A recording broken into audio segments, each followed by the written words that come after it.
እግዚአብሔርን ጠይቀ ነው ቶሎ መልስ ከሰጠን ሃይማኖታችንን እምነታችንን እያጠነከረልን ነው።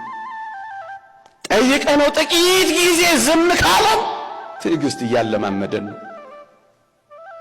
ጠይቀ ነው ጭራሽ መልስ ካልሰጠን አትጠራጠሩ፣ ጠልቶን ሳይወደን ቀርቶ ረስቶን ሳይኖር ቀርቶ የሌለ ሆኖ አይደለም፣ የተሻለ እያዘጋጀልን ስለሆነ እንጂማ እግዚአብሔር እስከ መቼ ችግሩን እስከ መቼ ለኛ ያቃተውን ነገር እያየን እንላለን? ላንተ የሚያቅት ነገር የለም ተብሎ ነው የተጻፈው። ምን ያቅተዋል እግዚአብሔር?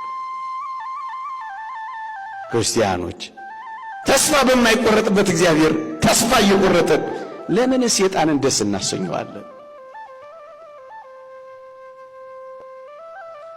እንደውም ቅዱስ ዮሐንስ አፈወርቅ አንድ ውሻ አንተ ምግብ ስትበላ አጠገብህ ቢቀመጥ ከምግብህ እያነሳ ብትሰጠው ውሻው አንድ ጊዜ ስላጎረስከው ርቆ የሚሄድ እንዳይመስልህ ጠግቦም የሚነሳ ይሆናል ብለህ እንዳትገምት።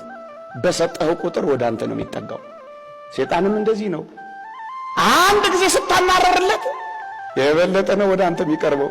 እናም ይላል አምላክህን እያመሰገንከው ሰይጣንን በረሃብ ቅጣው ይላል።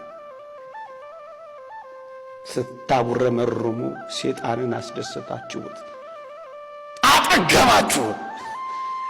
አሁን ምን ያህል የጠገበ አይመስላችሁም? በኢትዮጵያና በመላው ዓለም ምሬት፣ ማጉረምረም፣ ምስጋና ሲጠፋ እስከ መቼ ተስፋ እየቆረጥን?